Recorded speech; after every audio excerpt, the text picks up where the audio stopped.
moldering topics on a weekly basis. Your participation is important. Yes, indeed, and your participation is important. We are grateful that you found time to tune in to the happy world of 5FM radio. And this is the Tuesday edition of the Burning Issue. We are grateful that you have decided to be with us. And remember, also, we are live on 89.9 here in Lusaka. And don't forget that we are also live on other partner radio stations. And of course, these are Tuta FM 90.7 in Mansa, but obviously covering Luapula province. Remember, also live on Spice FM 91.1 in Central Province, in Kabwe to be precise, and we are grateful that Kabwe people are tuned in. We are also live on our Facebook page. Remember, that's 5FM Radio Zambia. Make sure you follow our conversation. Leave us a comment if you can. We would love to hear from you. Now, today we're going to obviously discuss a lot of burning issues with a couple of happenings in this country, but also we will keep an ear to the ground in as far as the presidential address to the media this morning, which will be taking place any time from now. And most likely we may want to digest on one or two things that will be discussed, or indeed that will be addressed.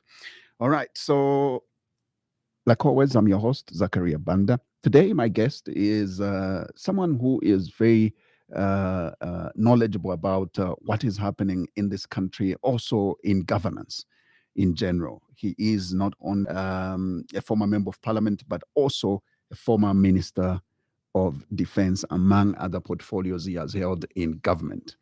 Honorable Richwell Siamunene, always a pleasure to have you. Welcome once again. It's becoming home here for you. Yes, indeed. Thank you very much, and good morning, listeners. Right. How have you been? No, great. Yeah. Great. Although other issues, okay, we just have to get accustomed to this prevailing and see how we can navigate through. Indeed, Yeah. especially the fact that we are experiencing El Nino, which obviously comes very devastating, and also climate change in general, because that's what is causing all that we are experiencing today. Yes, electricity shortages. We also have drought now, and so on. But I'm interested more to hear from you, because I think that right now you're in a position to analyze things objectively, in the sense that you are able to understand also how the political landscape is going. But talking about political landscape, first of all, for the longest time, we've been hearing how the democratic space has been shrinking. A lot of stakeholders have voiced things in that direction. And of course, some of outgoing diplomatic or diplomats have left words of saying to this particular government that it's important to give a platform to the opposition to voice out their concerns. And not long after that, we saw Citizens First political rally in Kitwe, which obviously had other UKA members on it. And it was held successfully, and the police were professional. And we heard it also yesterday from the Home Affairs Minister, where he basically stated that this government is giving an opportunity to all stakeholders to hold political rallies, but obviously emphasizing that as long as they are full of objectives, as long as they add being of the country. It sounded to me as though government grants that, or isn't it that everyone has that right? Right. Yeah.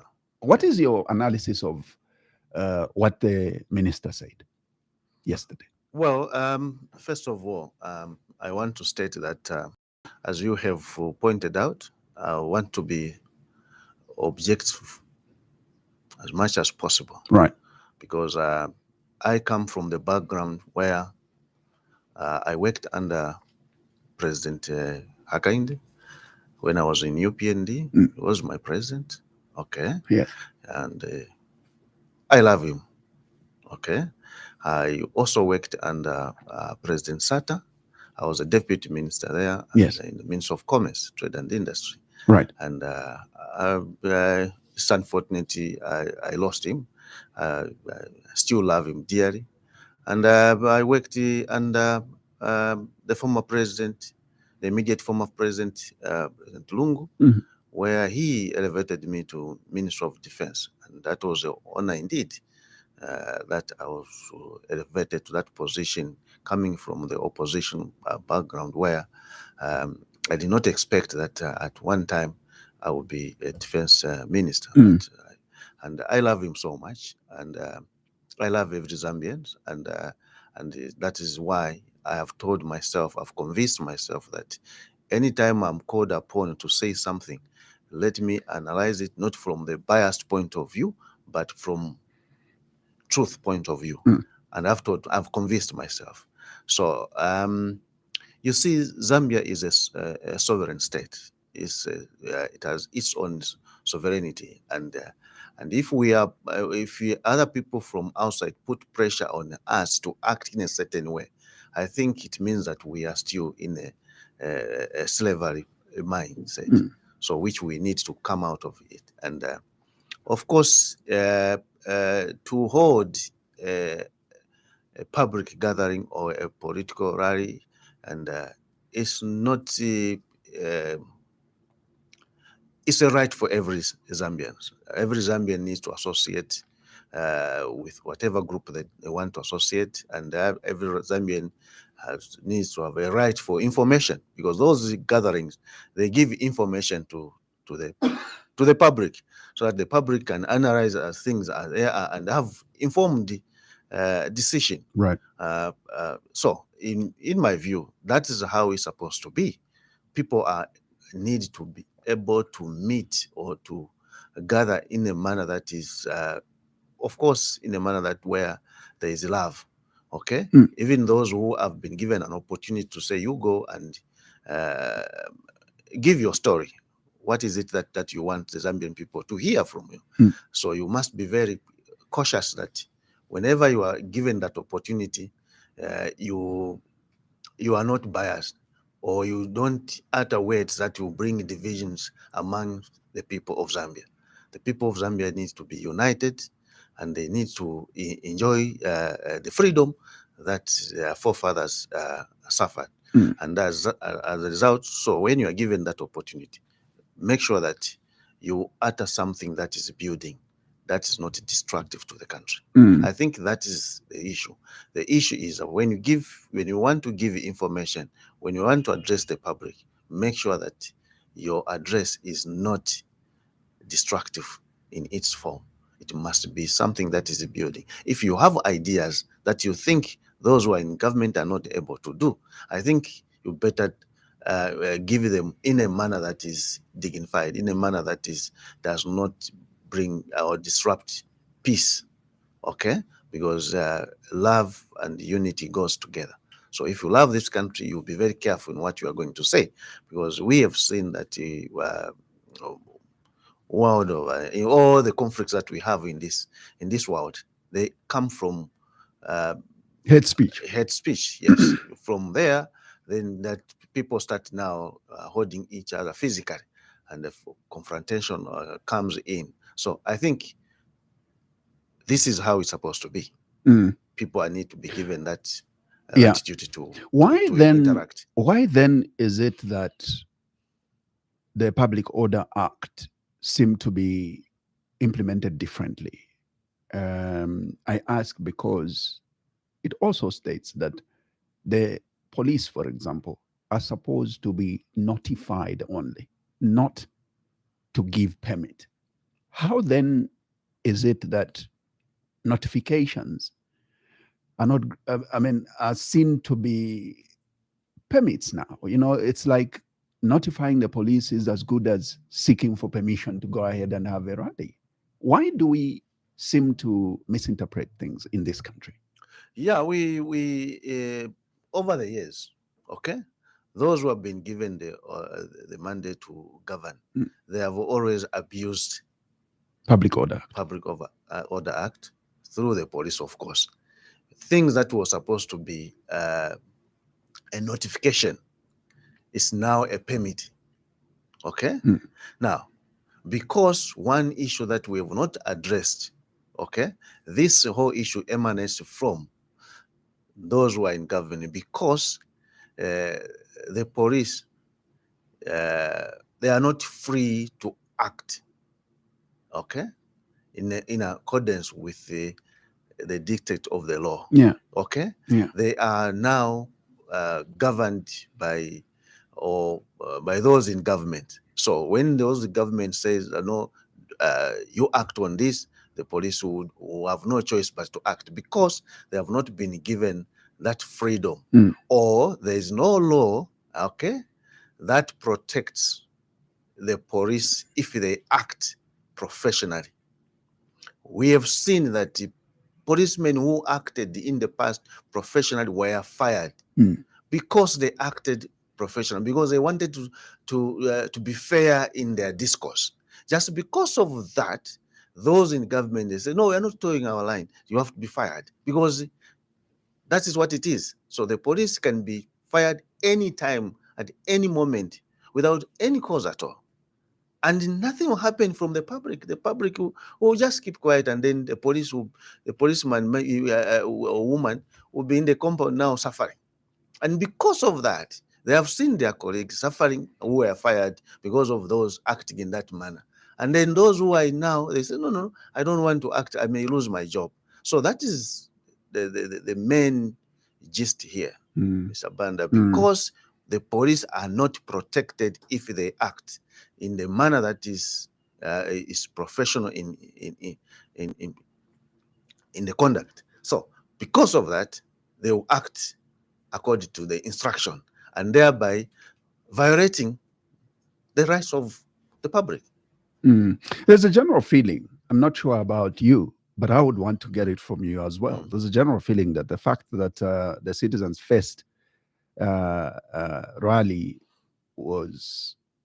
went ahead on the Copper Belt, which obviously saw other UCA members on it. Most people are saying it was an empty rally, so to speak, empty in the sense that they had nothing to say. They had nothing to talk about or convince Zambians for. I don't know what your thoughts are, based on the fact that, first of all, notably, I will single out the former president because he too had an opportunity to speak on that platform. And what comes out from that particular political rally is the fact that he feels the incumbent is working in isolation. He feels that the incumbent, had he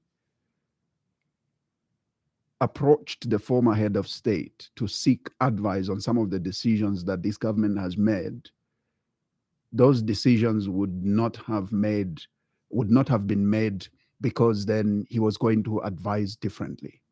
He was going to advise otherwise on a number of things, and he singled out the sale of maize.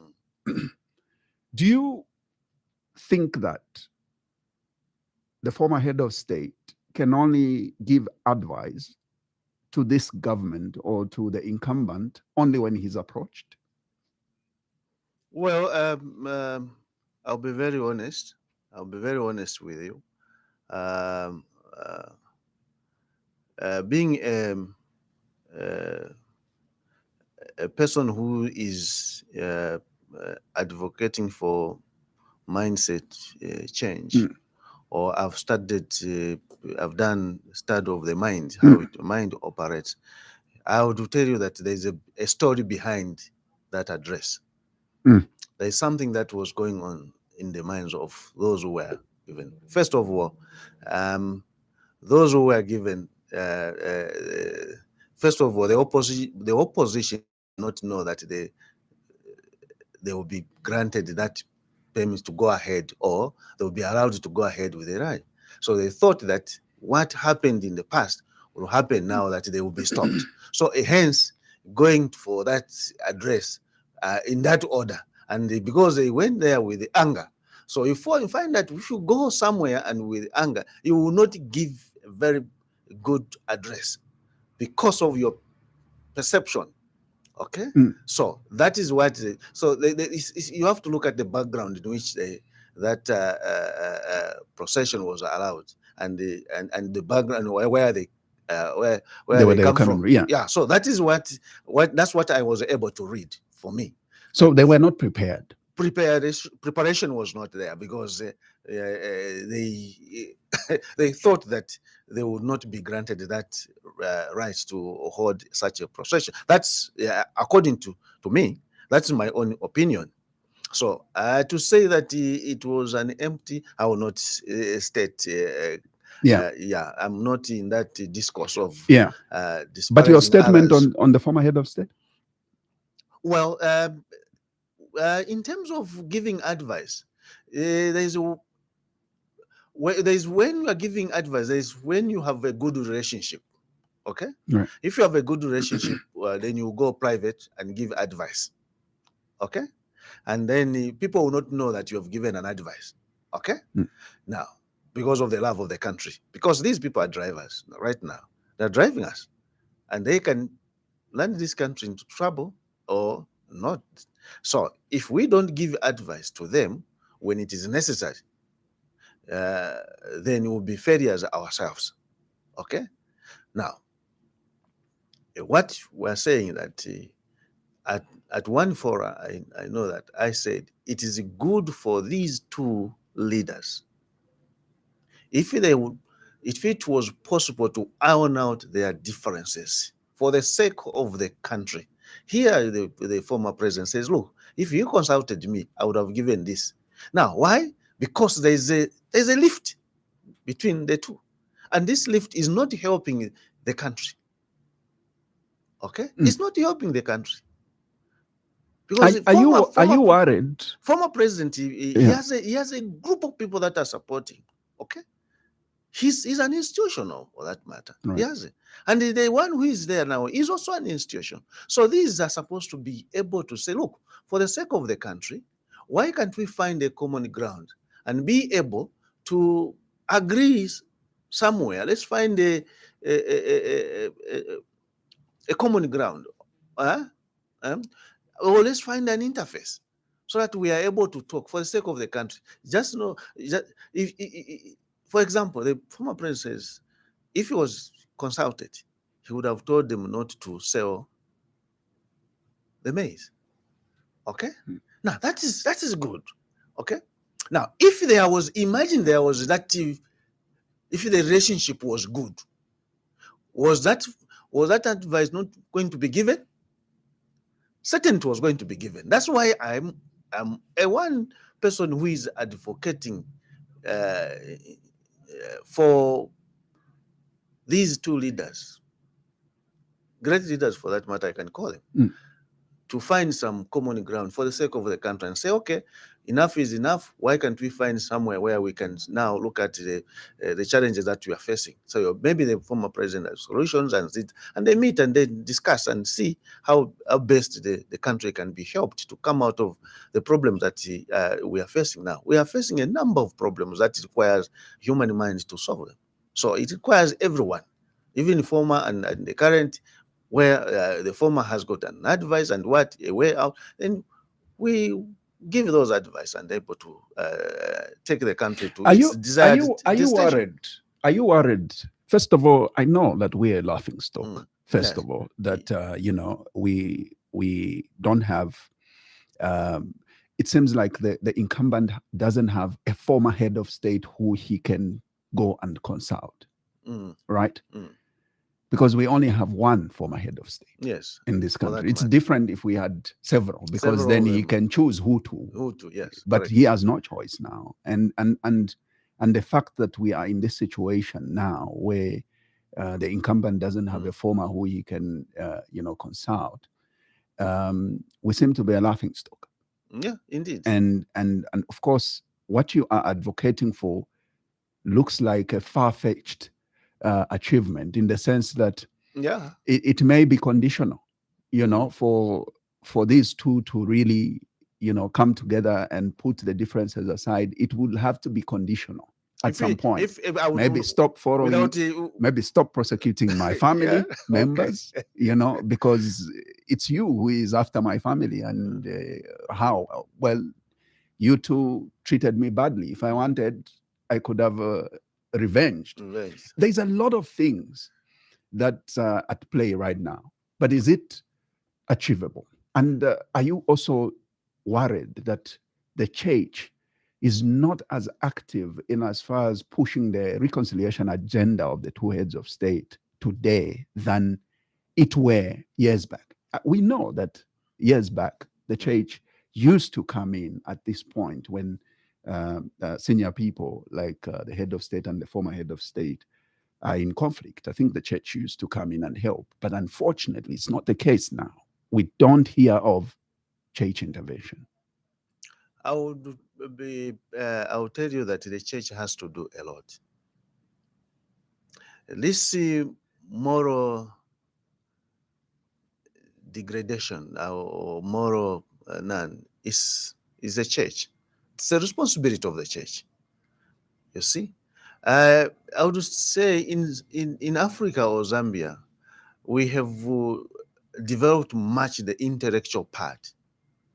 We have degree holders. We have professionals of various pursuits here in Zambia, and professors, PhDs, and so on and so forth. We have them. But from the other side, we have not developed ourselves. Our moral standing has not been developed. And whose responsibility? In my view, supposed to be the church. Because these people who are acting in a different way without regarding the rights of others are coming from the church.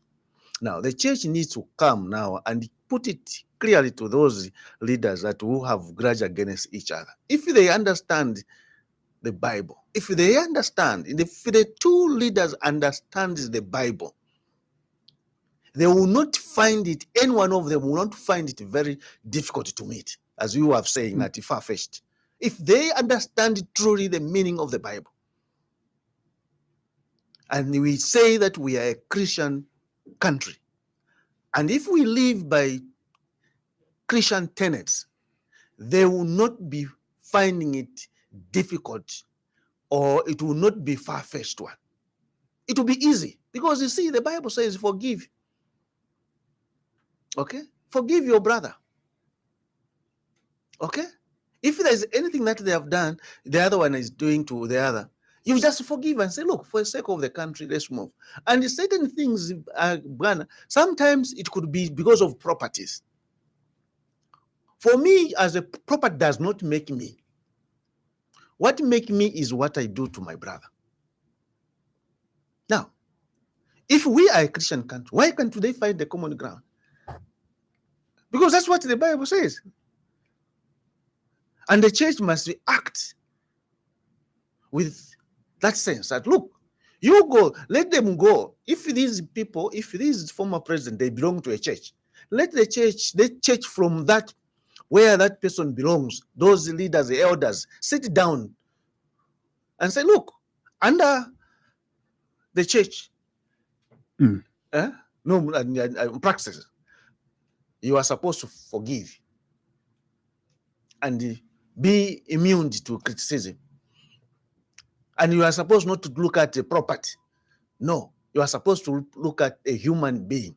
Saving a fellow human being is the one that must be central to all our discourses in life. And if we all come to that understanding, and if they understand, those who are in leadership and those former leaders understand that, look, we are here to save humanity, not to save myself through a property acquisition or so on and so forth, then it will not be difficult for them to come to a negotiation table and say, look, enough is enough, yes, but the Zambian people are the one to suffer in the end. Because the advice that the former president would have given maybe could have saved the country. Saving the country is saving the Zambian people. So these are things that we need to embody in ourselves and say, look, the decision of me getting into government, it's not about me going to go and acquire a property, going to go and get what. It's purely on saving other people who are disadvantaged somewhere. Maybe your country is disadvantaged, and then you say, okay, this is what I'm going to do for my people. This is what I'm going to do. So if that is essential to all of us, leaders and those who want to be leaders, it will not be difficult for a situation of this nature when it arises and say, look, for me, I'm ready to meet. I'm ready to, even when you have attacked my water and this, I forgive you. Even when I was jailed by you under certain circumstances which are clear, I will forgive, and for the sake of the country. Because right now they are not individuals. If they call themselves individuals, that's a lie. They are carrying the lives of the Zambian people. This one has a support. This one has a support, and that support, those who are supporting the Zambian people, they have lives. They are supporting for the sake of seeing their lives to be upgraded to a certain extent. They are not just supporting them, just mere support that they like the way their facial look or their anatomy or whatever you can call it. No, they are something that they are looking from those leaders, that their lives must be eased. They must then come to that position and say, enough is enough. We have done what we have done in the past, but the future is the one that we count. Right now, let's make a right decision and be able to meet and discuss for the sake of the country. There's poverty out there. There are a lot of suffering out there. There is electricity, what and what. Maybe the other former president has a connection to go and tell somewhere, say, okay, can we have this kind of thing? Or can we have this? Then these things, maybe the life of the Zambian may be eased by such an advice. I think that so the problem that we have is that when you are in opposition, you are praying for the fall of those in government. When you are in government, you are doing everything possible to make sure that those who are not in government, they will not step a foot there. Everything that is your preoccupation is to see to it that those who are not in government, they don't get closer to government. Those who are in opposition, make sure that anything that is possible to bring down those in government, they want to do it. And that is not the way we are going to build the country. We shall not build the country in that kind of mindset. We can only build the country, and Zambia can only make progress if we pray for those who are in power, that they may succeed. And also pray for those in opposition that their lives may be enhanced, because we are all one. What we want is to see that the country prospers. That's the interest. Why do you want to get into government? It's to uplift the lives of others. I think that's, in my view, in my deepest consideration, is that anyone who wants to get into government, and anyone who is in the government, must have that kind of mindset, the mindset of saves, and then it must be selfless. And again, what I've seen in this world or in this country is that we have lost our spiritual understanding. The spiritual understanding is that we are all one in God. Okay? Since we are all one, and me as a person, I'm not supposed to injure anyone, because I understand that if I injure this one, I'm injuring the spirit the spirit, and the spirit which is part of me. Okay, and that we are one. If we go with that kind of mindset and say, look, I myself, I'm just going to offer my endowment, or I'm going to offer my talents. So I'm not going there for money. Okay, I'm going there to offer my services. Okay, and then you regard each one that, look, even this one is going to offer his or her services, or his or her profession.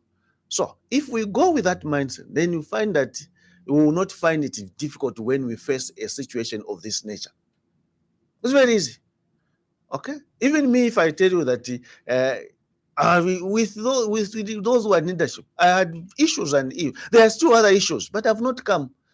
There are still other issues. Even when it's very clear that I own a certain piece of, they know that I own this particular mine, and then it has been cancelled. But I've not come out to say, no, I pray for those. I haven't stated anything wrong to anyone, because I see that this is just a property which I acquired in a normal way, but I will not want to come out in the open and say, no, if one wants to do that, he will or she will suffer herself in the near future, because we have posterity. So when you have been victimized, don't worry about it.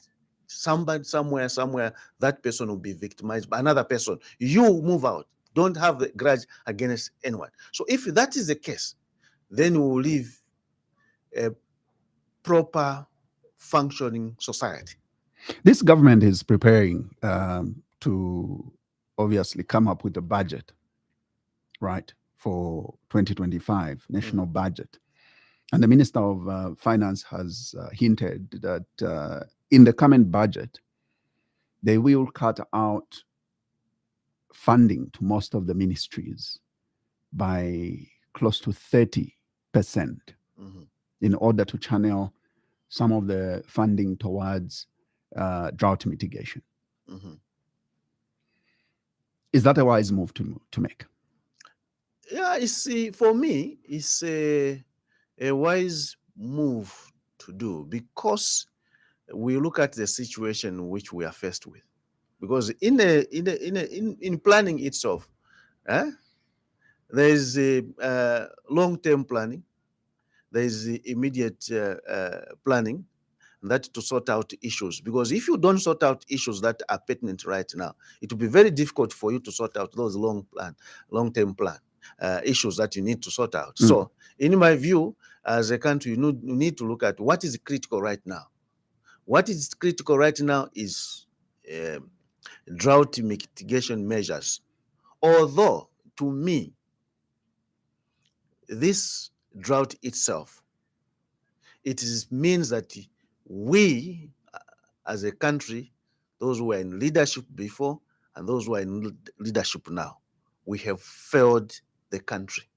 Why do I say so? Is that because there is Dubai or whatever desert areas where we are told they have power, but yet here we are only one season not having good rainfall. Then we are suffering. That means that we have not done our homework. We have failed God. We have failed God because we have failed God in the sense that we didn't utilize the time when we had enough. So we should have plans. All these issues cause for planning, because this country, we may have plans, of course, but those plans that we have, like say Vision 2030 and other plans that were laid by late President Manawasa. So those should have been institutionalized or have been constitutional. So much so that whoever comes must follow that kind of plan, because that's where we want to go. And that is our target. Now, what is happening now is that any government that comes in, they will not follow anything. They will have their own things. And what is happening is that the head of state has so much powers, okay, to direct even a ministry to fund a project even when that project has no immediate impact to the lives of the people, that will be done just because it is in my village. Okay, just because that road leads to my village, then I have to do it. That is how much the president in this country wield power. Power which is in the position of president is too much that we are failing to follow the plans. Not following the plan is why we are here. Because if those things were planned, this issue of drought would have not affected that dearly. I will give you, for example, the former president talked about selling of maize. If the country had a plan that food reserve, okay, need at every time need to have so much stocks of maize or grain, wheat, maize, and other needs of the Zambian people. Then you find that if that is constitutional, and then one comes into power, he or she will not attempt to sell the stock once they reach a certain level. Yeah. Then it will remain there. Then it will mean that you are not going to act to say sell the maize. We will only sell the excess. Then the people who are who have legal mind will tell you, no, Mr. President, our constitution says Zambia needs to have this amount of tons of maize or in stock for future. So if you go beyond this, it will be constitutional matter. You will lose the presidency. If that kind of thing is done, then you find that whoever comes into power will follow that thing religiously, because that's what the constitution says. Go on. Mm-hmm. You talked of the Vision 2030, mm-hmm. right? And this is another document that you are thinking that it should have been made constitutional. It should have become a constitutional document, yes, such that every leadership that comes in, they do not deviate from that. From that vision, yeah. I know that the current Minister of Finance was part and parcel of drafting that 2030 vision. Mm-hmm.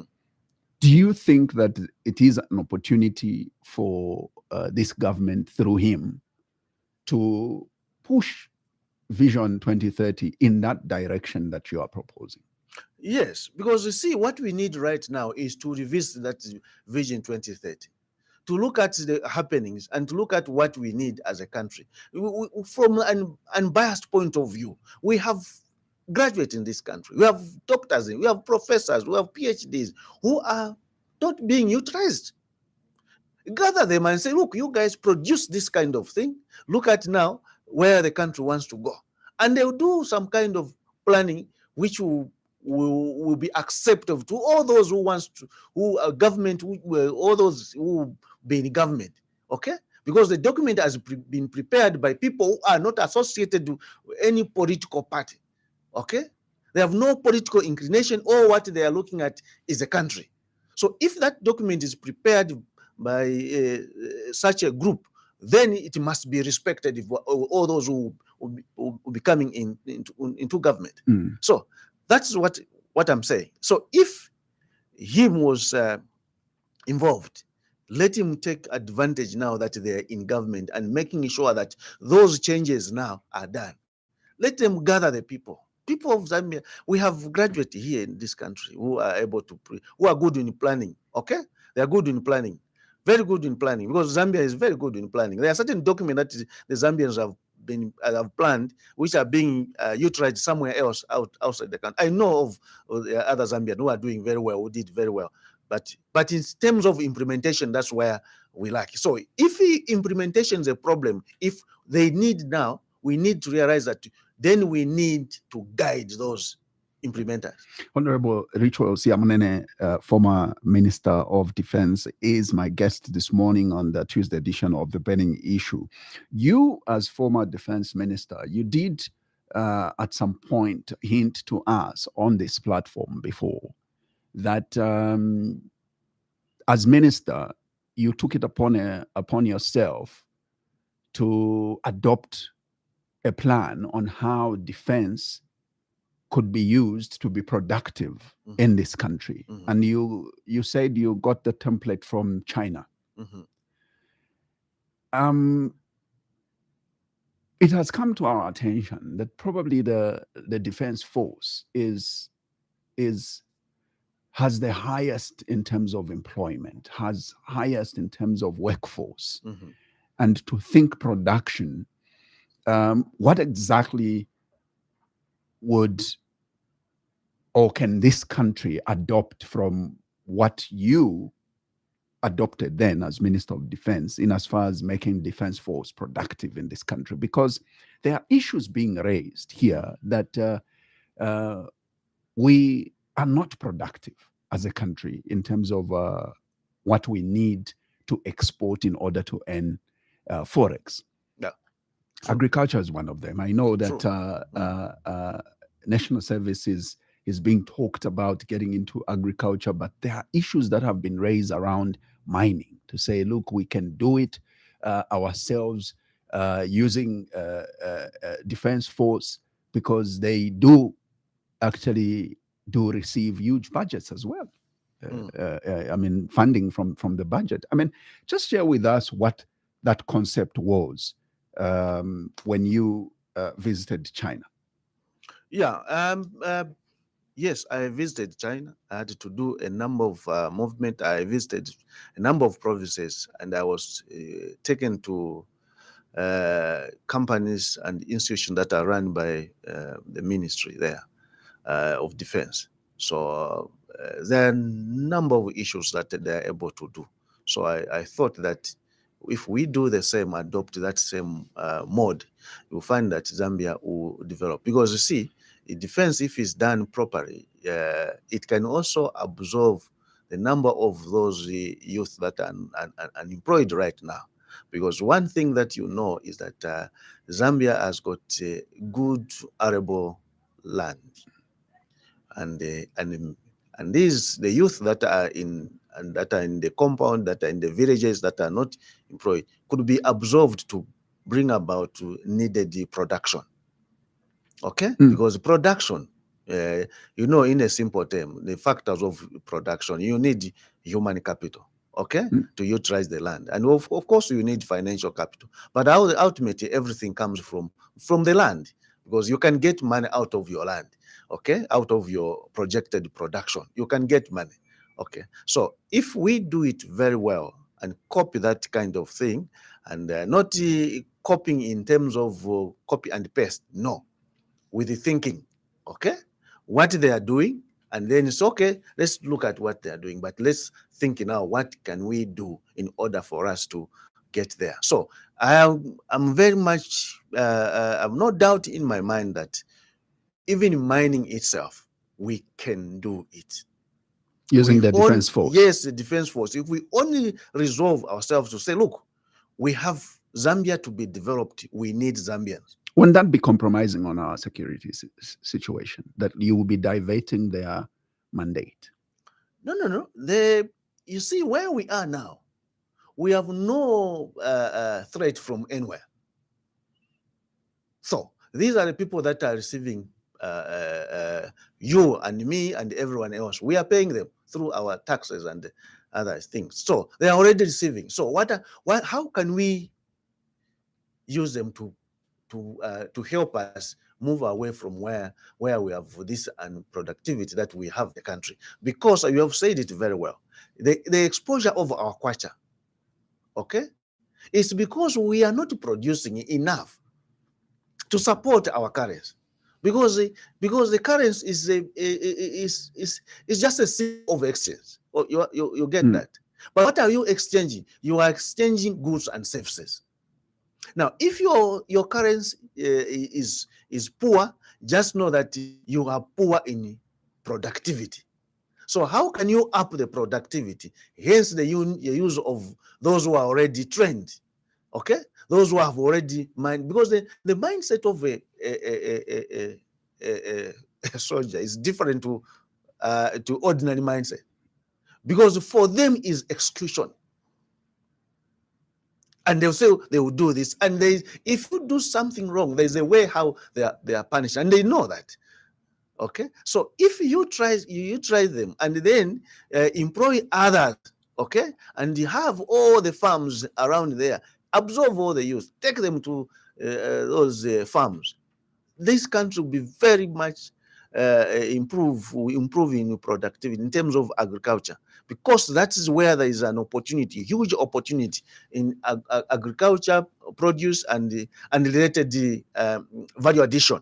So that is where we can take advantage of, because we are talking about food. Okay, food is something that is in a necessity, and the population is growing. The growth of the population means that the demand of food.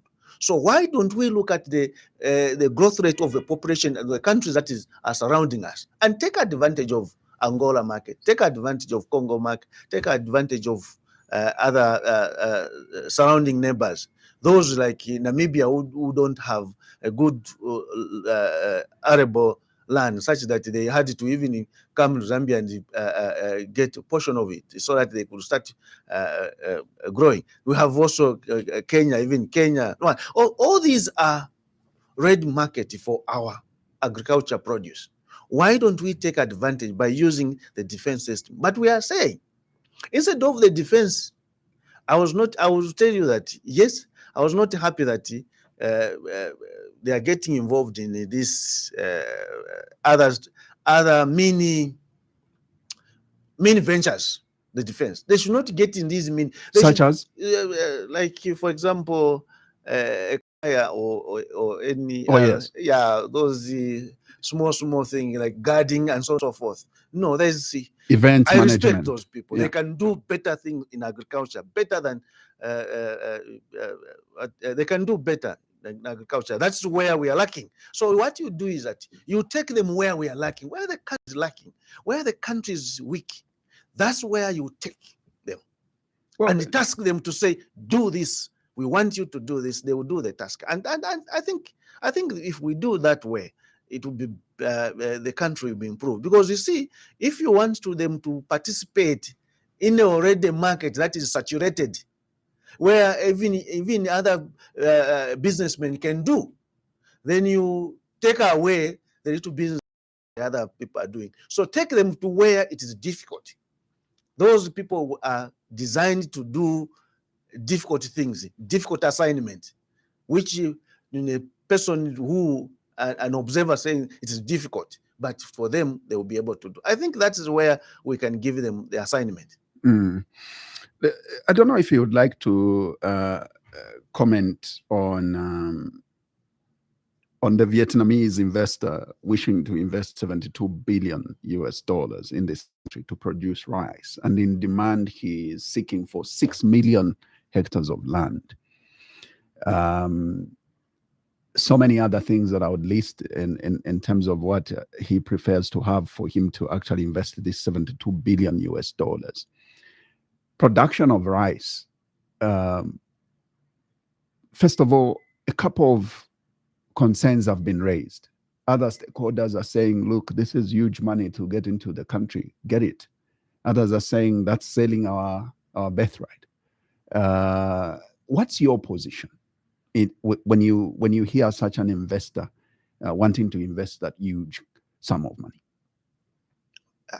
For me, I will not be worried, or I will not have comment. I will say, bring the money. Bring the money. For 6 million hectares of land. No, we are not giving land. We are giving the production. Bring the money. The land belongs to Zambian people. Right. You see, even our own titles, you don't ultimately own that title. You are leasing it. Okay? If you are saying, okay, you want to produce, we'll give you, start producing. Gradually, as one increases, then you can know that this person is worth. Otherwise, the land belongs to Zambian people and the people of Zambia. Maybe we can also learn from that. But we should not be tricked by pronouncement of huge amount of money. We have had the investors mention huge amount of money which has not come, and then get the title and go and get money somewhere, and when they get money they disappear and leave like that. We have had such issues in the past where promises were made and actualization was nowhere in existence. So that should not move us.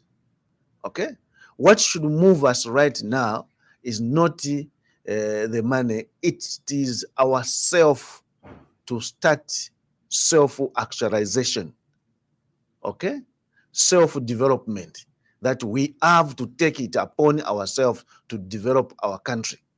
Okay, you can start from that, as we are talking about the defense system, giving them the farm.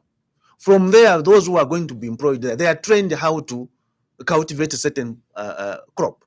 And that is, at some point, you can release them in the market so that they own their own farms somewhere. So that is how you can do. You can do it deliberate and say, look, as you get employment, it should not be the resting place. You should be thinking that at some point, I must own my own radio station. At some point, I must own my own farm. Okay? That way of replication will be able to help this country. It should not be a resting place wherever you are. Even when you are employed in the government, don't make it as a resting place, such that when you have been, when your employment has been terminated or it has come to its, it has expired, and then you have nowhere to go. What will happen? You go into a compound without no plan, and then the next thing is decay, death, because we are not active, we are not productive. So I think these are things that we need to do. Let's begin graduating to say, okay, let's train the people with the intention to say we want to create businessmen here, we want to create farmers here. Let's get them somewhere. Let's make them productive. You are training them how to do. You are teaching them how to manage and all these management tactics and processes. So you teach them in that order. Then at some point, others will come on their own and say, look, I need the farms. Then the government may be able to say, okay, we'll give you a 10-hectare farm. You go and do your own thing. But of course, they have a source of market. The market is there. There must be a market somewhere where the produce might be sold. And the government has already found a market with their fellow government, either in Congo and so on and so forth. But the production is done by individuals. Then the government takes with that kind of setup. So you find that all these things that we are talking about will be the thing of the past. Poverty is because of our mindset. We have not yet. I want to tell you one thing which I've discovered. I've discovered that the people themselves don't trust their government. They have no belief in their government. And the government as well, those who are in the government, they have no belief in their people. They believe their people can't do. And those the people, they believe that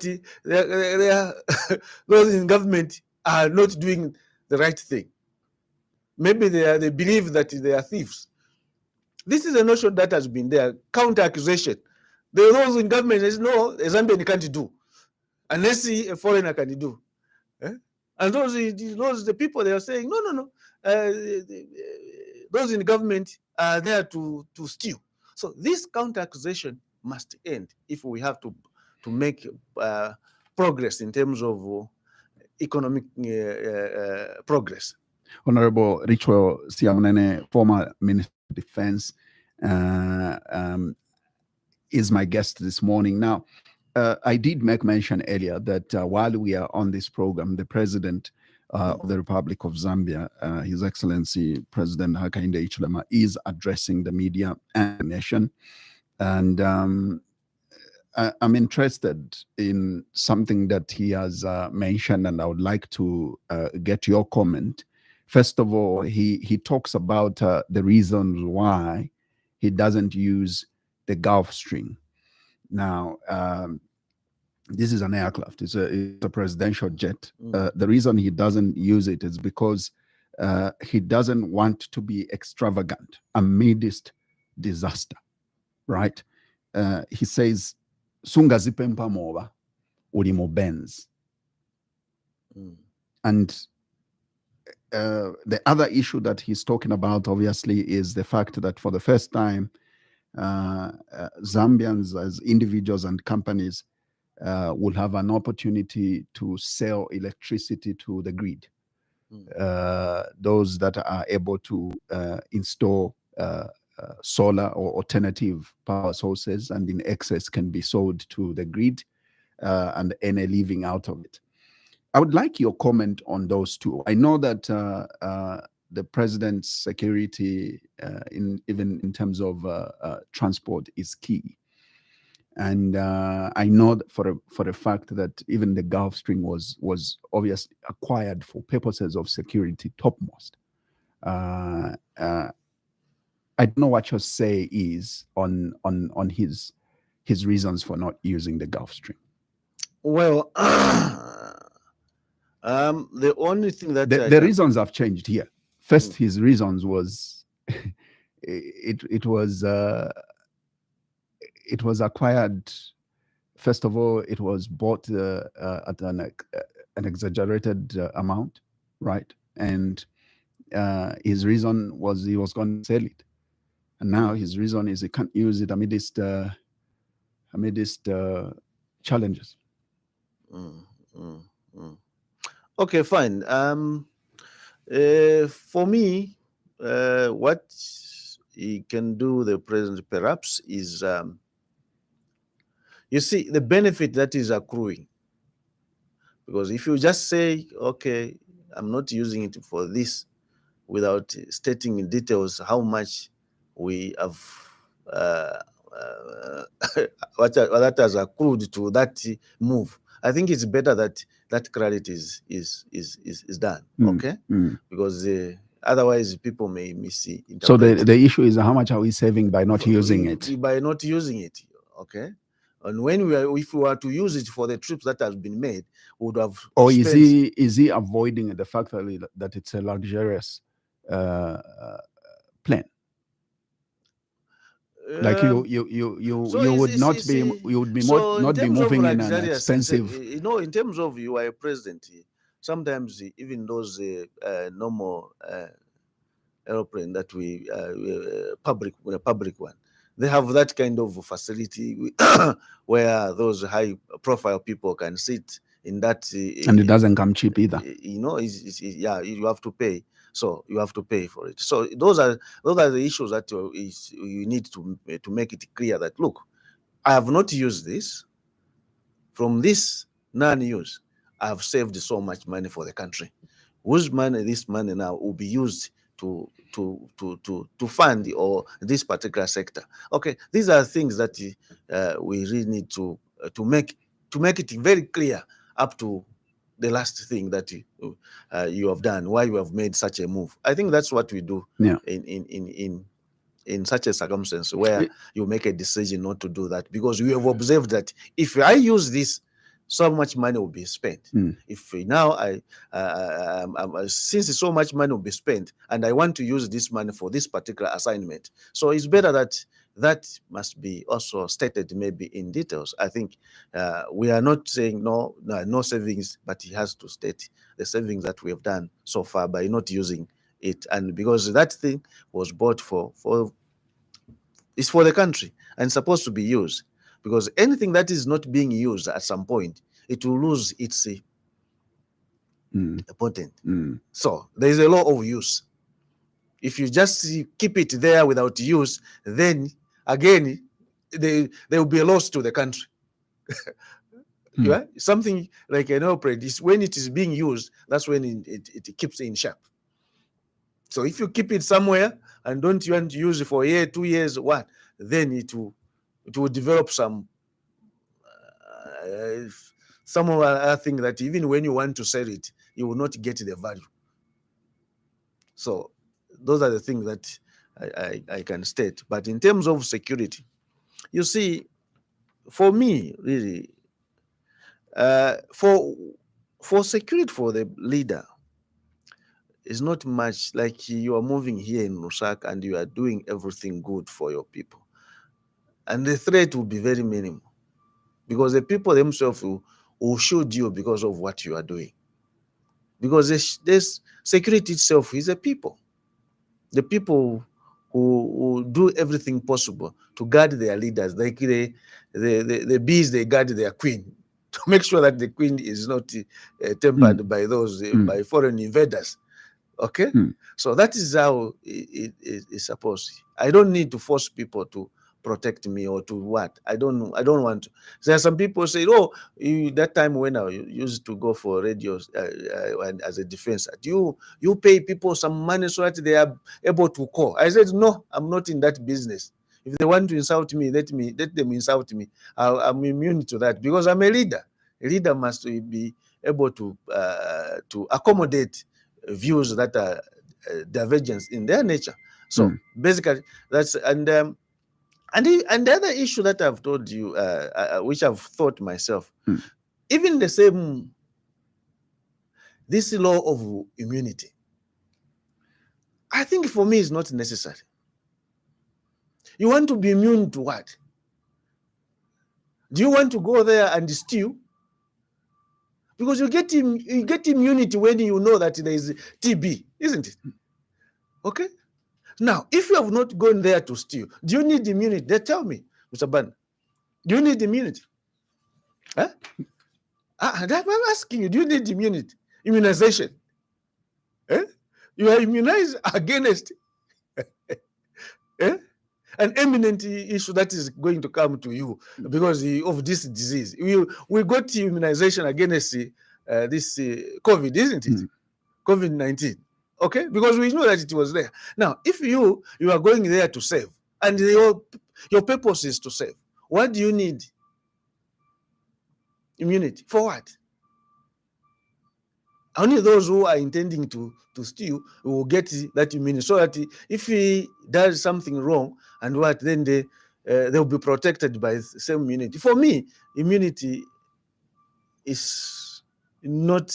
It's promoting.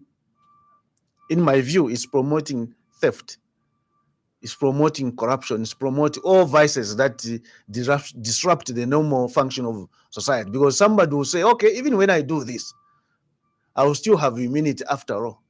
So let me just do it. Okay? Then you encourage the leaders to do wrong things, even when they know that it's a wrong thing, but because they know that I did it when I was a leader or I was a president, then I will not suffer the consequences. No.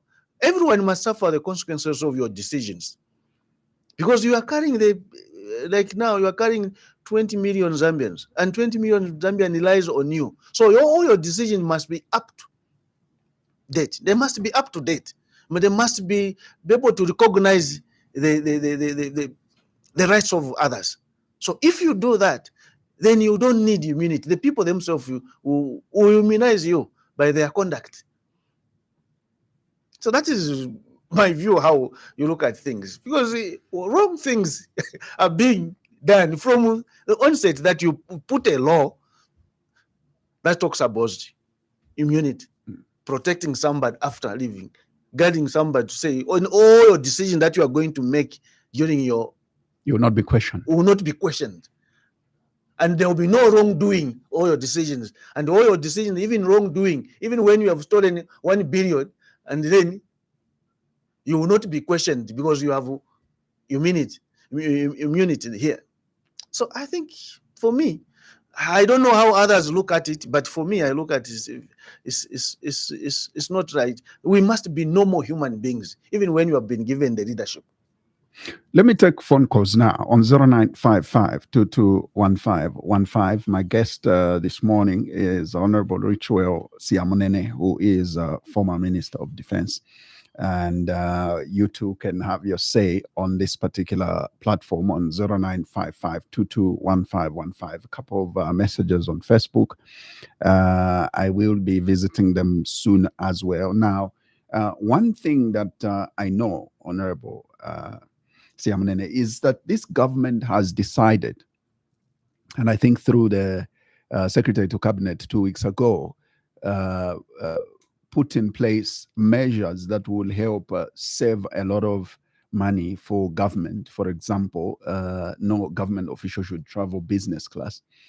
And also vehicles, government or public vehicles or public vehicles should not be at work for 24 hours, should not be used recklessly, meaning that,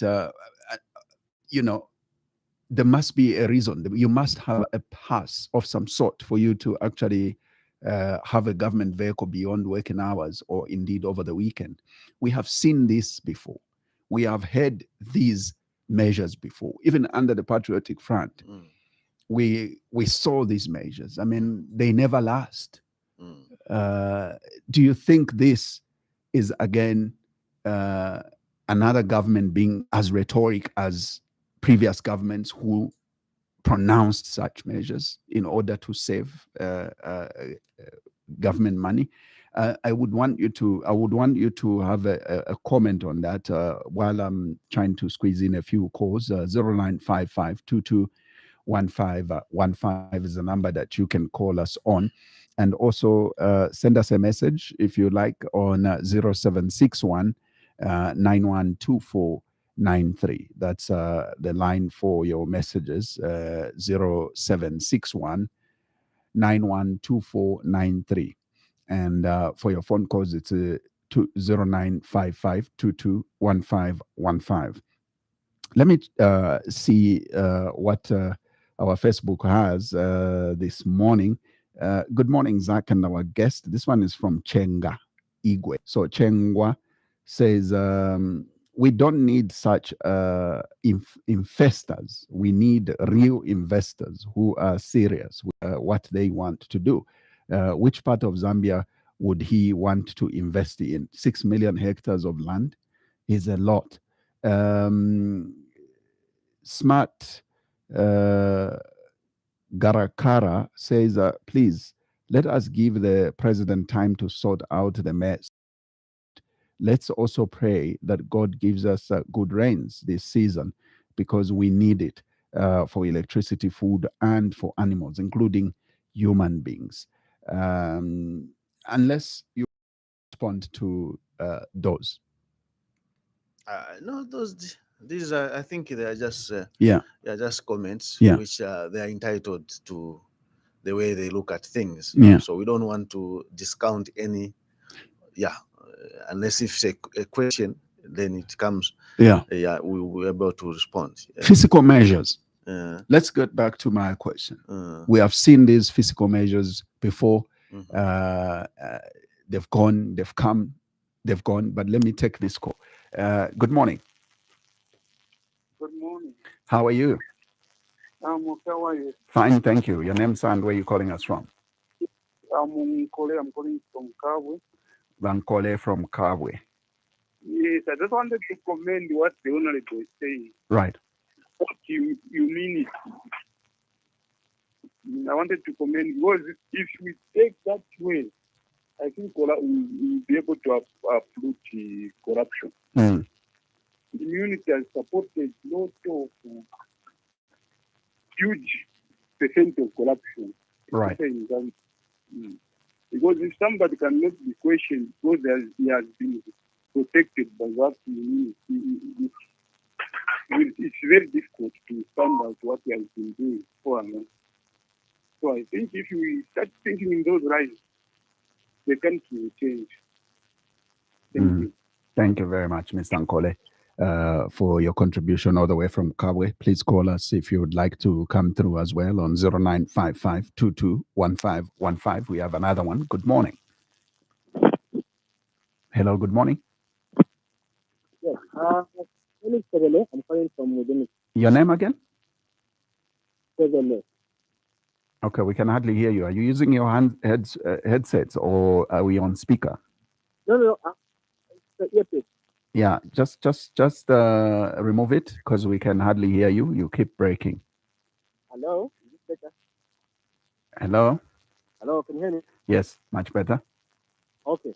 A quick one. I just wanted to... Your name again? We didn't get your name. Sevele. Sevele Manda. Mr. Manda. Okay. Please go ahead. Yes, just wanted to contribute. My contribution concerns where they say that the community should not be there. Because as a leader, you make some decisions which will later come and affect you. I can give you an example of the incident of study where there was that breakdown that was done there. I mean, if it was We keep losing you, unfortunately. Call us back if you can, Mr. Manda, 0955 let's see if we can pick another one. Good morning. Can you turn off the radio, please? Yes, I'm away from the radio. Much better. Your name, sir, and where are you calling us from? I'm calling you from Lusaka. Okay. Within Lusaka, and my name is Ankoma. Mr. Nkoma. Yes. Please go ahead. I just wanted to say one thing that the Honorable, or the question that you had asked the Honorable concerning where the former president was saying if the incumbent could have consulted. Mm. You know, it's a very dicey situation. Mm. When you go into the previous government, the incumbent of the president today never accepted the former president as the president of Zambia. Then today he's the president. How do you expect him to go back and go and ask for advice from the person who he never accepted as the president of the country? Do you get what I'm saying? Yeah. Yeah. So that is already a beef on its own.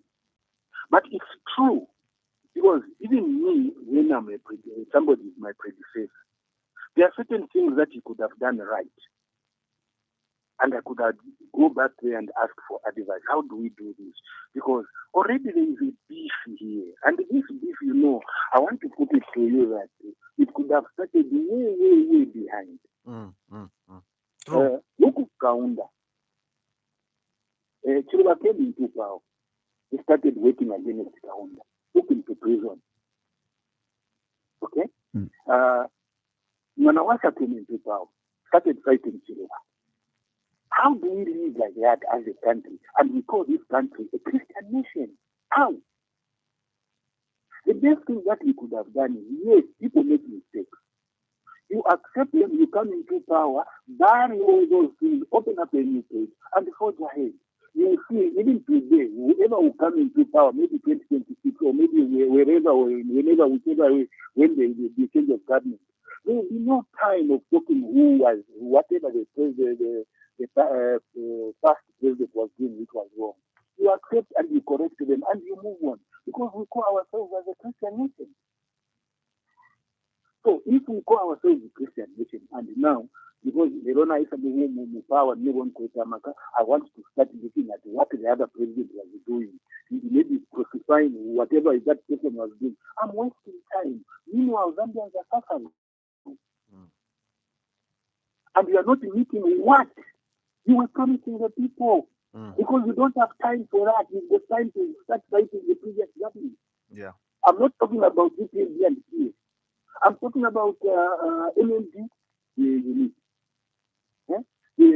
TF, MMD. Now it's CPND, TF.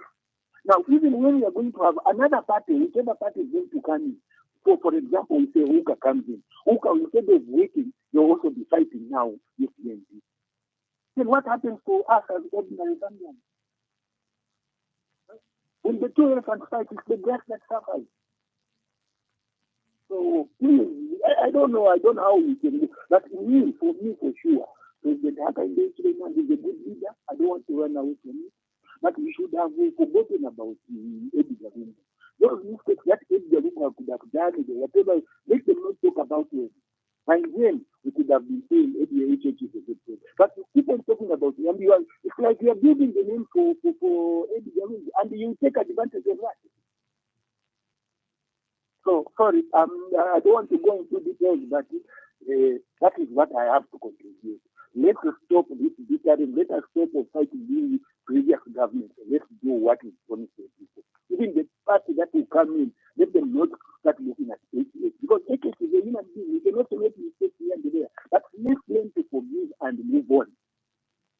very much. I need a comment from the honorable. Thank you. Thank you very much, Mr. Nkoma, for your call. We honestly do value your contribution. Let me take another one. Good morning. Zachary, how are you? I'm well. I'm well, thank you. How are you? Honorable who? Richwell Siamunene. How are you, my brother? I'm all right. How are you? Thank you. I'm well, thank you. How is your friend Solomon? No, we are okay. Thank you. Thank you. Honorable Siamunene, Finland is the happiest country in the whole world because they are honest to each other. Yes. Are we going to ever be a happy country as Finland is in Zambia? Good morning. Thank you. Thank you very much for that one. Would you like to respond to any of those? Yes, indeed. We have Mr. Nkore from Kabwe, who supported that immunity. It means that it brings about other issues because in your mind, we are human. We are dealing about the human mind here. If you know that you can get away with it, then you'll be able to do things because you know that after all you have immunity. So if immunity is not there, then again your mind will change. You will think that whatever I do here, let me make sure that it is up to date. It does not violate any person's rights, or it is to build the country.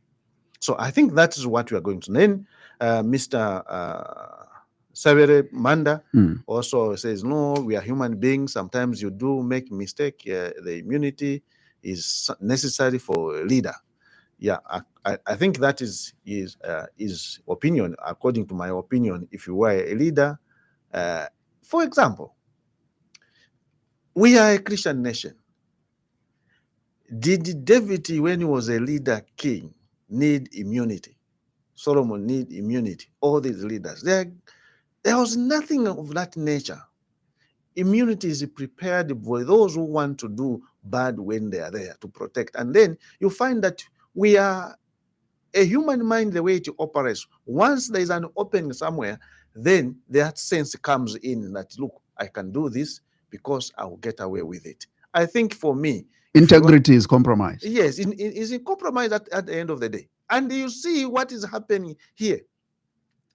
The worst thieves in this country that has ever had are those who are highly educated.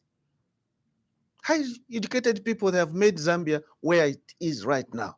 Because when they go there, they do something that is opposite to that. So you find that maybe because they know that they are the one who crafts these laws, and they craft the law, even that law of forfeiture, you know what I mean. If that you steal 100, okay? You steal 100 goats, then you say, okay, I stole 100, then I forfeit 50, and the 50 you leave. I don't support it. For me, I don't support such a law. And those laws were crafted by highly educated people. Okay, and these are things that we are talking about. Anyway, Mr. Nkoma, yes, I agree with him, Mr. Nkoma, that the problem that we have in this country, persecuting each other, grudges and so on and so forth, emanates from the time of Kaunda and Chiruba. Chiruba did something to Kaunda. When Chiruba was in the opposition, Chiruba was jailed. And Chiruba came in now. President Chiruba also jailed President Kaunda. And all these were happening. Manawasa, Chiruba, again, Rupia Banda, Michael Sata, Rupia Banda, and again, all the things have been happening.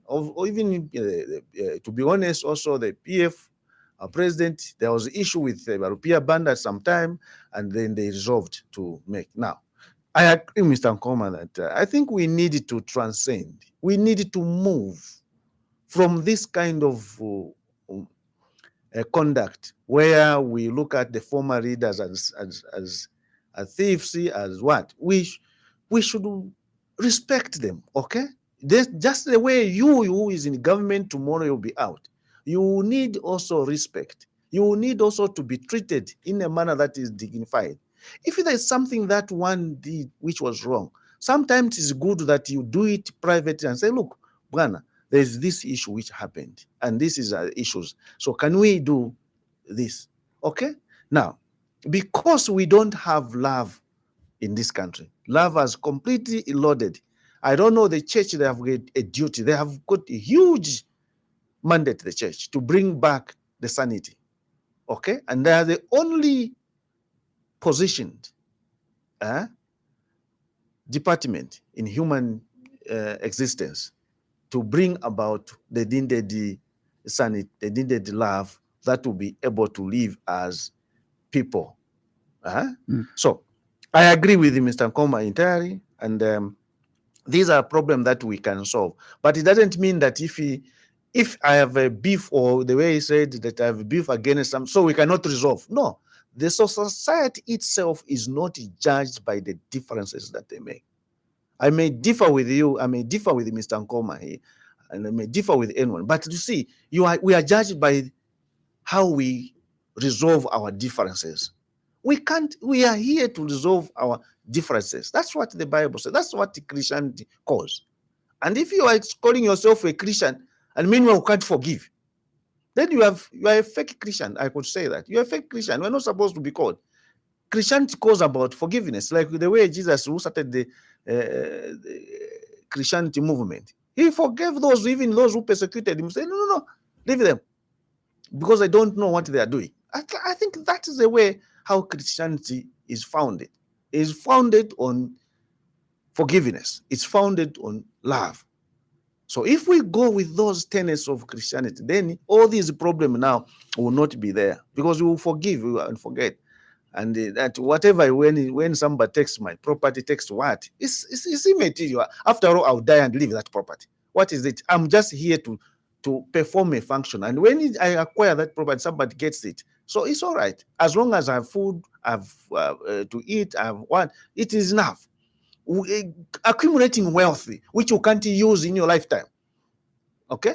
And if you get that wealth using illegal methods, I can tell you that wealth will not stay with you. It will go. And I'm even telling those who are in government right now, and the wealth that you accumulate, if it is not acquired in a normal way where you have provided a saves, that wealth, your children and your children's children will not enjoy it. It will go at some time, because it will be crying that, look, I was not acquired in a normal way, and then I have to go back to where I belong. So that's how nature is. Anyway, we cannot run away from the fact that whenever you do something, you do it for the betterment of yourself and the others.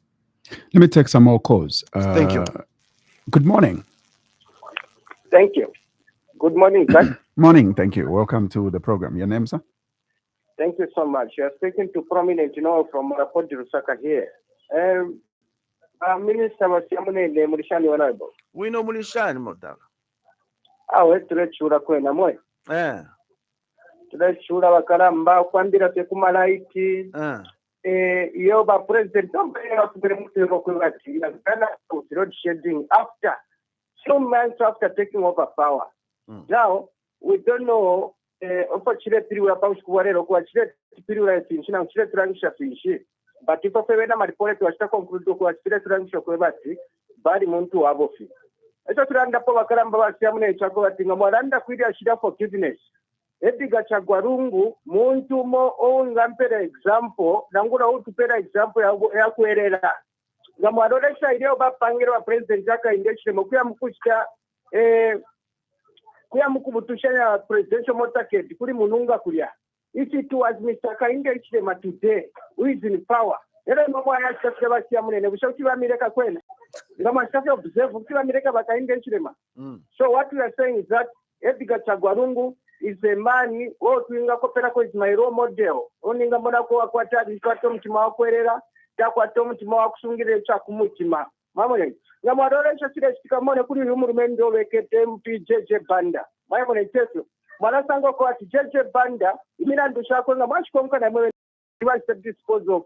But our president Era abapikire jeje bandari yankubapokerera alesana ku airport from 2021 ukusatuka lero basanga mu obubi ngabi lero yamukubasengera n'okunwana bene kitaba munene mu bichinshi Siamunene Therefore, President J.J. Banda, who was voted and he was allowed by the constitution of this republic. Thank you so much. Thank you for your contribution, Noel. We'll take another one on 0955-221515. This is the Tuesday edition of the Burning Issue. Remember, our guest is Honorable Richwell Siamunene, former Minister of Defense, and of course, former Member of Parliament as well. Good morning. Good morning, Uncle Zach. How are you today? I'm fine, thank you. This is Comrade Michael Narishua calling you from Liwala Wadi 7 under Kawata constituency, Lusaka. Yes, Narishua. Good morning, Honorable in the studio. Good morning, Narishua. Thank you so much. My submission this morning, you are explaining things very well. Now, you see, boss, if you look at our politicians, it's like when they are out of power, that's when they'll begin to complain about the Public Order Act. Yet, when they are in power, because it does not affect them, they can't talk about it. Are you aware, sir, that prior to the 2020 election, President Lungu, there was a report from the Amnesty International how he was ruling the country, where they cited a lot of things that was happening under him, the closure of some media houses like Prime TV and a few others, arresting of other opposing political parties. But yet, Walungu and his ministers, they ignored and say that report from Amnesty International was a malicious report. But yet, they are trying to control and say, please, rule the country in a proper way. But democracy can be seen among yourselves in the country Zambia. But today, sir, we've got a man who calls himself a top-notch lawyer by the name of Edgar Tabalungu, who misled his entire cabinet ministers to stay in office when he dissolved the parliament. And it was discovered later that the court ruled that he was wrong by allowing his ministers to continue staying in parliament. So, sir, looking at Edgar Lungu, he had a chance to ascend a good constitution to the Zambian people when he was at the helm of power. But what did he do? He went ahead to sign into law the document which I'm sure he could have assembled his legal team to look at all the lacunas in the constitution so that before he ascends it, it becomes a good document to give to the Zambian people. But today, look at what has happened. It is all lacunas in that document. At the end of the day, there's some people who are complaining. Then I'm appealing, as I conclude, I'm appealing to you, sir. Maybe can you talk to these MPs?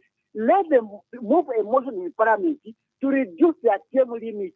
This issue of allowing one MP staying in parliament for 5 terms, 25 years, shouldn't allow that, because how come Uncle Zach today an MP will tell me that he can't develop my constituency because he does not belong to the ruling party?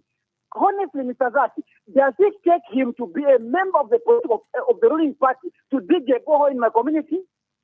That I can't take it from them. Thank you so much. Thank you very much, Bo Narishua, for that. Did you want to have your say on what Noel and Narishua has said, or maybe I add one more? Yeah. Let's see if we can pick up one more. Good morning. Good morning, Uncle Zach. How are you today? I'm okay, thank you. This is Kelvin Talasha calling you from Kawe, Zambia. Kelvin Talasha.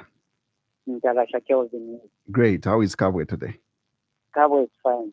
Great. Please go ahead, Kelvin. Sure. Siamunene Valishani Mkwai. Wina Munishani Bantarasha. Utirisha wina Mkwai. Chisuma Mkwai. Yeah, Mkwai. Ndefo kuipisha kona ino. Na chapo kurunda pokwe bati. Ama leaders so ebo tukwete mwishi kuwelelo. Cause nachumfata na point yo bachanda abafyasha yo bachalondorero kwe bati okwelela. Aini pakwelela palero bachikumyapo pada yachinjikata sana kumutima. So nomba nachira chikakompea ama leaders bazijala. Nachapo okulanda ati umutanshi no akulekeresha apa ukwete omuti kumanyi nani. kozi ife bakitire ba Edgar Chagwalongo ba HH nga bali kweta omutima ulya owakubirima omutima obubi nga bali bakakapali n'enshita but bale yendera se bali free kono bana chapa zokuishira pama leaders babiri abo okwetima olifye bwino ku bantu. Thank you so much. Thank you.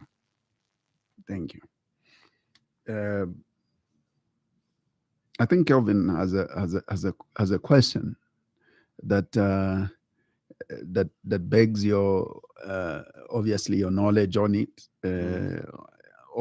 Of course, the issue around the fact that by now the incumbent could have done anything on the form in terms of arresting him and jailing him is quite a process currently that doesn't look visible, maybe. So you may not judge him based on the fact that that is his mercy on the former president, but it's the process that does not make it easy for them to do. And it comes down to the immunity issue. And, right. And sometimes the listeners may not know what is prevailing now constitutionally. Right. Yeah. Right. Let me take another one on 095522. Well, we lost it, but call us back. We'll take this other one. Good morning. Yes, good morning. How are you, Zaki? Not too bad. Yourself? No, me, I'm okay. You are talking to Morgan B.H. Chironda of Lusaka. Long time, Brother Morgan. Yeah. Mr. Siamunene, a former member of parliament, good morning. Good morning. How are you, Morgan? Yes. Yeah. You know, first and foremost, most of defense ministers which we have in this country are civilian. They don't know even to handle a gun. Unless a commander. The commander is a soldier, but defense minister is just a civilian like any other, but public servant. You don't know some conduct of military. You are talking, he has asked you that you came engaged in China, ZNS, to conduct farming in this country. You know, even current government have engaged ZNS produce cheaper meal, which going at 230 kwacha, using the military. And the other opposition, they are saying there's no constitution where you can use ZNS to produce cheaper meal. Why can't you bring on the table all the millers should produce cheaper meal? So for us, I think Zambia is a balanced economy. If you have got maize, you can sell at 1,000. Zaki can sell at 150. Mia can sell at 300. So it's up to consumers where they go. So for us, what we need is that to work together. But the point what you are bringing to the table to advise the government so that they can do better for the livelihood of Zambian people. For me here, yes, I acknowledge that things are hard right now. It's not good because people are living with the community, economic challenges, households. Where we are living in difficult life. But I've also advised the government to work on economy so that people eat 3 times a day. That's only my point, what I'm saying. Thank you. Thank you very much for that. And I think that, the ZNS issue, again, keeps coming up. And I think your point was that the ZNS, I think, should not have decided to venture into smaller businesses that the private can easily do, which are currently also the private are doing, like, security company or security services, taxi or transport services, event management services. And I think that yours is that let's go to bigger productions. Correct. Because we have the capacity where the country is lacking. Yeah. That's my view. Not what can be done by an ordinary Zambian. No. So those issues, leave them to that, because after all, ZNS is a government institution. Yeah. So if it wants, it will take over everything from government, and then how are the other business going to survive? So we didn't, because we are interdependent, and we live because government is there as a mother of all, and they must allow other companies also to take part in the offering of services and goods to government. So that is my view. Right. Let me take one more. Good morning. Yes, good morning. Good morning. I can hardly hear you, sir. Hello? Okay. Good morning. Thank Uncle you. Zach. Thank you. Good morning to you. How are you? Your name? I'm MKV calling you from Kawe. Good morning. MKV. What are those names? Or what are those initials? It's Mwape. Okay, Mwape is enough. Thank you, Mwape. Please go ahead. Yes. I just wanted maybe to question, maybe it's a question to my honorable. Yeah.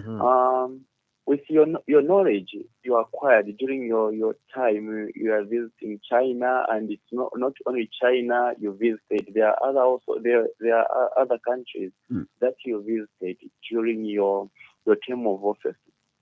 Now, with that knowledge in terms of production, do you really think it continues, or it has shifted from the way you planned it to other ways? If it's there, how do you see Zambia in terms of production through agriculture, maybe in 5-10 years from now? Are we going to be economically rich, or we are just going to continue wallowing in same poverty? The other thing, most of the time I listen to these two radio stations, the same one and Spice FM. I do listen most of the time, and I hear to a lot of contributions that maybe of this country they make. Some they have ideas, and I don't know if maybe these big bosses like MPs, ministers, maybe including the president, because if they listen to those suggestions, because some suggestions they are viable and they are important, of which we can't just sit and say they are just talking about it. In terms of production, I would love also to say maybe we will still be on the same position like the way we are, because as a country, maybe we are expecting maybe a bit of dry spell in the coming season. What do you think the government can put in place? Hello? Yes. Is that all? Okay. What do you think the government can put in place in order to mitigate all these issues? Because we're expecting that. Thank you so much. Thank you. Thank you very much for that. Maybe you would like to respond. Yeah, I think let me start with Mr. Mwape from Kawe. It's a very pertinent issues, and that there is a cause on those who are in leadership. Sometimes in these forums, people are coming up with suggestions that are able to help the country. I think it's better that they put institutions that are able to listen, or individuals that are able to listen to the suggestions of the people, and then give them to those who are in leadership, because leadership is not about you alone. It's about collective ideas, because you are told that you are not alone. You are surrounded by others, and you can even get from a sweeper. A sweeper can even tell you what to do. So basically, everyone must be accommodated. Through this forum, they must accommodate. Now, in terms of what we need to do, what I am saying that certain things like the milling company, we started with the former President Lungu, and also equipping the military, to equip them to do roads, to do engineering, to do other various issues that are lacking in this country. Because the idea was to say, look, Zambia at one time it was producing certain equipment.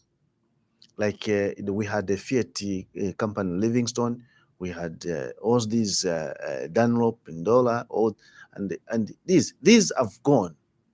Now, the only institution that we can use now, which is ready, which has all the human capital that you can talk about, is the defense. They have those. So the only thing that they need to be given is go ahead and the necessary equipment and the funding. Then they can start even the car business. So we had even negotiated for them to start this motorcycle assembly. Yeah, that was done, and and the record as they had, and then they need just to pick it up. So these are things that we need to just see. Certain things, Mr. Mwape, they are being done, and what we need is to upscale. It's to increase, so that it's not only in agriculture. We are talking about engineering as well. So there, what I found that they are not only restricted to agriculture and related activities. No, they are also in engineering. They have motor assemblies. They have they're in road construction. Some of these companies that are coming from the Far East that are invested in Zambia here that are doing the roads, they are from that department. Okay, so we can involve them in road construction. We can involve them. For me, if you ask me here, the best that we could have done for Duo Courage is to give the capacity to our men and women in uniform and do that road. Okay, then what you can do there is that perhaps is to just call those experts. They become workers to them. Okay, they have workers now working, and then if we lack that expertise in that particular aspect, then you can employ them, bring them here. But the main contractor must be ZNS or Zambia or whatever, or a combined one. They can do that road. I know that once the equipment are bought, because the equipment can be bought using the same money, the advance, they can still buy those equipment. And if you ask me honestly, I would have wanted the men and women to do that road, because we would have done a lot of savings, as opposed to go and recruit somebody somewhere. And for me, honestly, that would have, and we should have given them enough to do all our roads and so on and so forth. You can talk about the capacity. But the capacity, which I know, is built over time.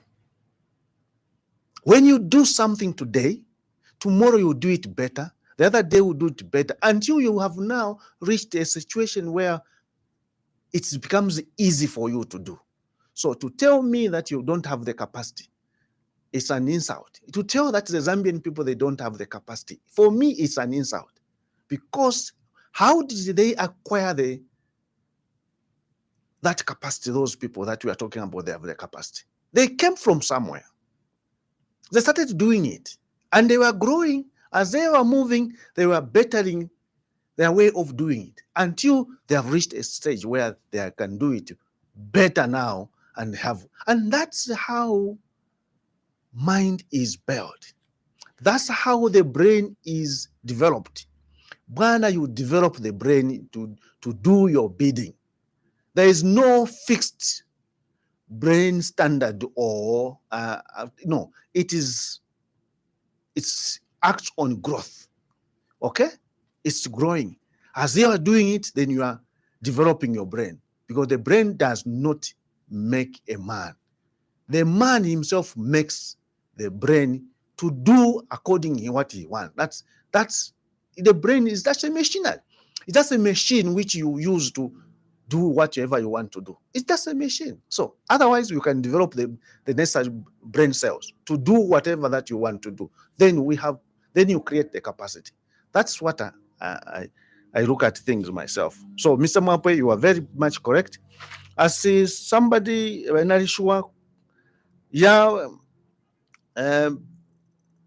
yes, we can say that Zambian politicians, they complain when they are out. When they are in, with these, I have said it on this forum, you remember, Mr. Man, I said that the only problem that we have in this country is issue of institutions. If we strengthen our institutions such that those who have been given the mandate to control, okay, or to preside over our affairs, they have certain guidelines in which to operate, that you cannot go beyond this. This is how you can move. And then if you want to fire a policeman, then there are certain parameters that you need to consider before you arrive at that decision. You cannot just wake up, the Minister of Home Affairs says, look, IG, can you fire that officer? There is something that I've said. Then the IG will just have to go. So they must, that protection for the IG, there must be protection for the police officer so that they are able to discharge their duties professionally in fairness, in a manner whereby every Zambian feels that now we have a police force or we have a police service that is fair. Otherwise, right now, those, when the when the election was declared that the UPND has taken over, so those from the ruling party, the former ruling party, went into hiding. You understand?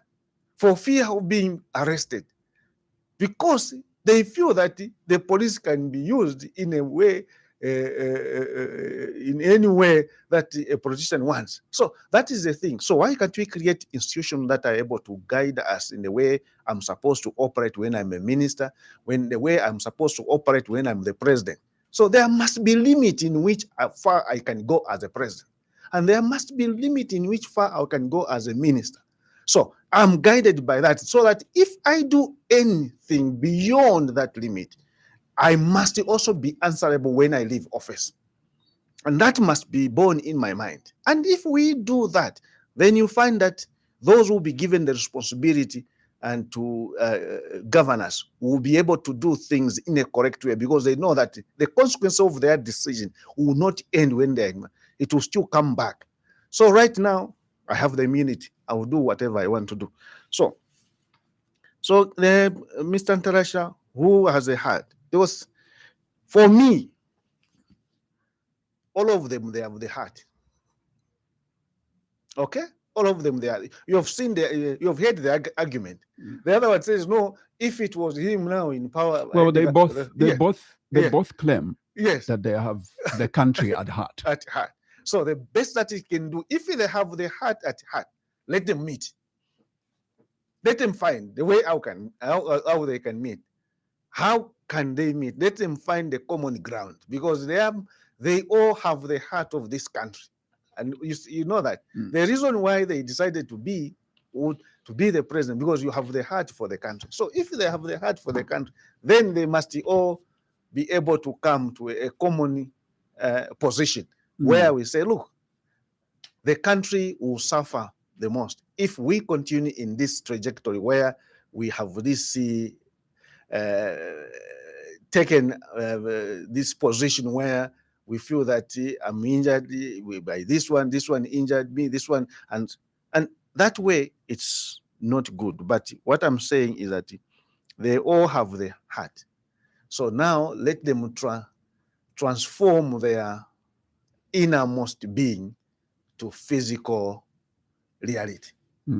I know that they are all good people. Since they are all good people, let them find a common ground how they can meet. They are good people.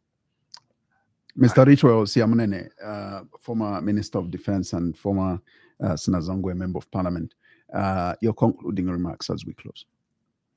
Well, thank you very much for having invited me, and I want also to thank the listeners and those who have contributed. I think their contributions are immense in consideration, and that those who are in government, I think when forums of these are opened, let them find a mechanism how they can incorporate some of the ideas that are being projected from this kind of fora. So the only thing that I can say right now, we are all Zambians. The Zambia that we want will only be built by ourselves.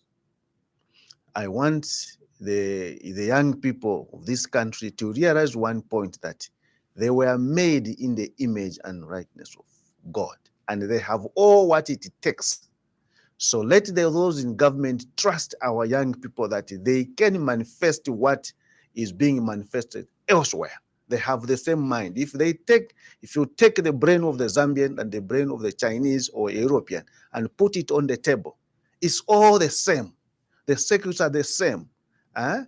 All the parts are the same. They have 5 portions, okay? And they're all the same. There's no difference. The difference which we have here is the software program. They programmed us that We are nothing. And then we have to suspend this kind of thinking that we are nothing. We have what it takes to make sure that our country develops to our desired state. What it calls for us is the mindset change. We must change that belief that we are nothing. Those who are in leadership, let them believe that the Zambian, they have the capacity. And the Zambian themselves, they let them believe that we have the capacity. So once we do that, then this country will be developed. The whole issue lies in our own hands. Our own destiny is in our own hands. If we don't realize that, we'll always be complaining.